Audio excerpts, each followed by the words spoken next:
How to stay motivated. Hey, it's Zane here with you for Rock Solid Wellness, where my mission is to help you to think well, eat well, move well, and live well. You know, motivation is something that we all struggle with from time to time.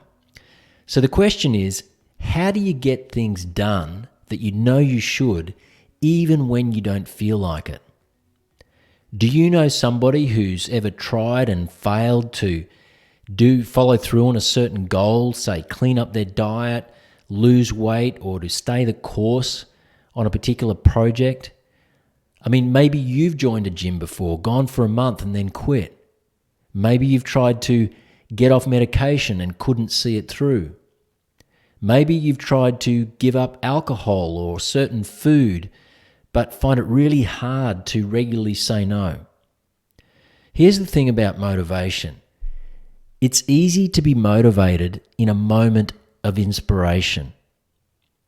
And inspiration is usually stimulated by something that we're exposed to, something that we hear, a positive environment.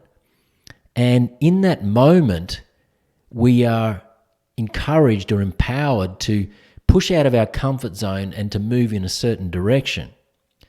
But the real question is, what happens when the stimulus, that fire, has gone and we no longer feel inspired? Now that's really where motivation comes in. How do we stay the course and do the things we know we should, even when the going gets tough, even when we don't feel like it? You see, true motivation is really about finding a compelling reason to do something. Without a compelling reason, without a why, it is tough to stay the course on just about anything that is slightly uncomfortable. So let's take a look at this further, and then I want to share with you a few tips for staying motivated. Firstly, there's really only two types of motivation when you really drill it down: push and pull. Now, push motivation is really about willpower. It's us forcing ourselves to do something that we know is uncomfortable, but in a moment, on any given day, there's a chance that we can do that. The trouble with willpower is it's really difficult to sustain. It rarely lasts because it's usually associated with an element of pain, how we feel in our nervous system, the chatter that happens in our mind. And, you know, pain is something that we are all hardwired to avoid. So that's push motivation, that real willpower that we require to stay on track. On the other hand, when we look at pull motivation, it's like a magnet. It's about being pulled towards something. It's about having a compelling reason or a clear why to move forward. Something that you can lean on to see things through, even when the inevitable going gets tough. So getting clear on the reasons why you need to do something is really half the battle. Why is it you want to be in charge of your health and less dependent on the system? Why is it that you want to find your ideal weight? Why is it that you want to get off medication? Why is it that you want to have a great relationship where you feel connected and alive? Why is it that you want to be financially free so that you can do what you want when you want, work from anywhere? You see, having a why is the true secret to staying the course with anything that's important to you. Now, here's a simple example. Somebody who is a smoker, for example, and has been for several years, one of the most addictive pastimes out there, I'm sure you would agree. But a smoker who wants to give up smoking will find it tough to stay the course and to see that through unless they have a compelling reason to do that. To just give up for the sake of giving up will never ever work. On the other hand, if there's a critical reason to give up, the chances are much, much greater for them to see it through. So the thing is that we all have points of leverage that we can rely on to do things that are uncomfortable. And that really is the key to lasting motivation, leverage. So leverage is really a mind game where we need to be engaged. And we need to be engaged in either the pain attached to not changing. So in other words, what will it cost us to stay the same? And to really amplify that.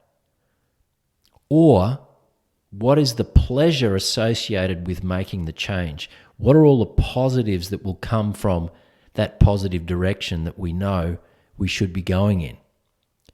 You see, oftentimes it is only pain that will cause us to change. And it's because as human beings, we have really evolved into comfort creatures. And so it is only when there is pain present and we associate enough pain with not changing that we draw a line in the sand and typically make the resolve to make the change. And so the question is, what in your life is important to you enough that requires you to be motivated to see it through? There are lots of things we need to stay motivated for. We need to stay motivated to show up as the best version of ourselves for our family, for our kids, for our spouse, for our partners. Sometimes we don't feel like it. So every single day we have things that we don't feel like doing inherently, but we have to push ourselves through, and that does require an element of willpower or an element of motivation, and sometimes it just requires a basic need. You know, we go to work because we need to go to work. And so it's really about finding the leverage point that can force us to move into staying the course throughout whatever it is that's really important in our life. So here's some tips for you before I leave you today. Number one is to gain clarity. The first step to being more motivated is to first get clear on what is most important to you right now. What is that elusive goal that you want to achieve, that you are struggling to gain momentum towards? And I want you to write that down. Now, is it to start your own business? Is it to find a great relationship? Is it to spend more time with your kids? Is it to get in shape? Is it to heal yourself? Whatever the goal is that you have right now that is the single most important thing in your life that you're struggling to accomplish right now, I want you to get clear on that and to write that down. How will it add value to your life? How will you feel about yourself? And what impact will it have on those you care about and love? So being clear on what you want and why you want it has automatic leverage. It creates leverage points for you. And from there, you can move on to step number 2, which is to practice visualization. Now, we've all heard about the power of positive thinking, but that's not what I'm talking about here. The mind, subconscious and conscious, can't distinguish between what's fantasy and what's reality. And so the more that we can clarify pictures in our mind of how we want things to be, and we can constantly reinforce those positive pictures, the more that becomes our reality. So once you're clear on what you want, the next step is to picture yourself having already achieved that outcome or goal. Interestingly, as I said, the subconscious mind cannot differentiate. And so when you visualize yourself having already achieved that elusive goal, the more the result is likely to manifest. Dr. Joe Dispenza talks about this a lot, and it's a phenomenon that he likes to refer to as quantum. And quantum means walking in the steps of your future self. And this is a very, very powerful place to live mentally and emotionally as much as you can if you are trying to make positive changes in your life. Number 3, break it down. So you know what you want, why you want it, and now you're starting to visualize yourself having achieved that thing. Very, very powerful. Number 3 is to break it down. One of the biggest challenges with staying motivated is not seeing results immediately. And some of the most wonderful things that we achieve in life are long games. They're not things that are achieved overnight. So it requires a degree of resilience, a degree of being able to, absorb the knocks that come along the way. Doing things when we know that maybe it's not quite going to plan, so we need to adjust slightly. So sometimes goals or dreams can seem out of reach or like mountains to climb and almost unattainable at times, particularly if you've tried and failed in the past. So what's the answer to this? The answer is to break things down into manageable, achievable, bite-sized pieces. For example, if you want to lose 10 kilograms, why not focus on 5 kilograms first? If you want to get off medication that you intuitively know is not serving you, why not start by weaning yourself off half of the normal dosage to begin with? If you want to get on the path to better health and wellness, and you're not fully practicing the basics of that, air, water, sunshine, walking, more whole foods in your diet, spending time on cultivating healthy, happy relationships, having a passion for something. If you're not doing all those things, then why not start by just tweaking the dial in your life and just doing one of those things that you're not doing a little bit more often, and start there. The point is that sometimes when we need to take these baby steps, these bite-sized steps, in order to reassure ourselves that we're on track and to stay motivated. Because when things seem insurmountable, it's easy to return to our old habits and to sort of quit, give up, and to just get off track. And that's why breaking things down, having that clarity, is so important. Finally, always remember to celebrate your small wins along the way. And this is something that I myself have not been good at over the years, and I'm learning to do that more often, to really appreciate within myself when I've done something that I know that was a little uncomfortable, but I got through to the end. And it's so important that we do that. We become our own greatest fans. And what I like to do in practice is to actually set up a little mini reward system. And there's two parts to that. There's an emotional reward and there's a physical reward. And sometimes I reward myself with only one of those things. But the point is that to have a little mini reward system, a little conversation with yourself, a little celebration with yourself, can sometimes just be that compelling thing that helps you to step into whatever difficult project it is that you're doing. And it could be as simple as, it's cold outside, I don't feel like getting out and doing my walk today.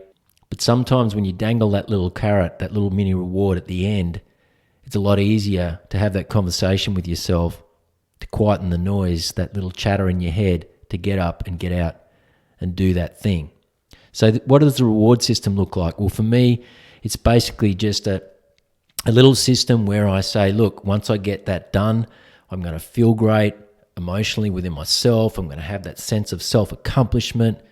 So I really step into how I'll feel at the end of getting that thing done. But then it can be something a little bit more tangible. It can be, at the end of that, I'm going to go and sit and have a coffee, sitting on the beach. I could be meeting with a friend or spending some time with my wife. Whatever it may be, I like to go and have a mini almond latte after my 2-hour ride on a Saturday morning. Sometimes I don't feel like riding. But I know damn well that at the end of that ride, I'm going to feel really, really good that I did that. I'm going to have a great day. I'm going to have that sense of accomplishment. I've done what I know that I should have done, and I've seen it through. And so having those little rewards is such a powerful little way to go. So the main takeaway here is that staying motivated is really about winning the mind game. The voices with yourself that otherwise hold you back from being the greatest you. Be your own greatest fan, break things down into bite-sized pieces, and be clear on why it is that you're doing these things, and you'll have it made. Remember, stay strong, live well, and I'll see you in the next one.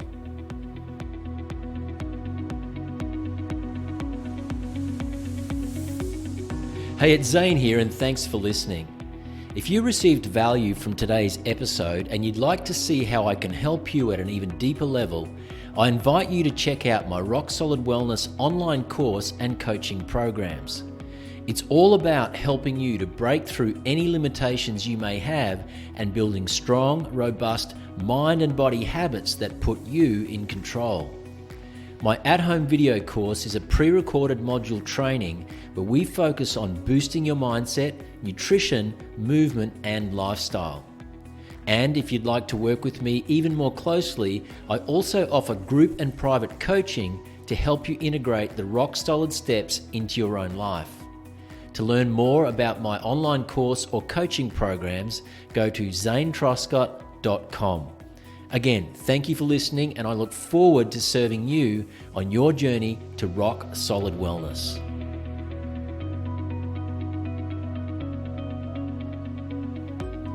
Hey, thanks for listening to Rock Solid Wellness. If you got value from this episode, feel free to leave me a comment or review on your favorite podcast platform. I also appreciate any constructive feedback or topic suggestions so that I can keep improving and serve you best. Keep in mind that the content of this episode is for informational and inspirational purposes only and is not intended to replace any advice given to you by your doctor or healthcare professional.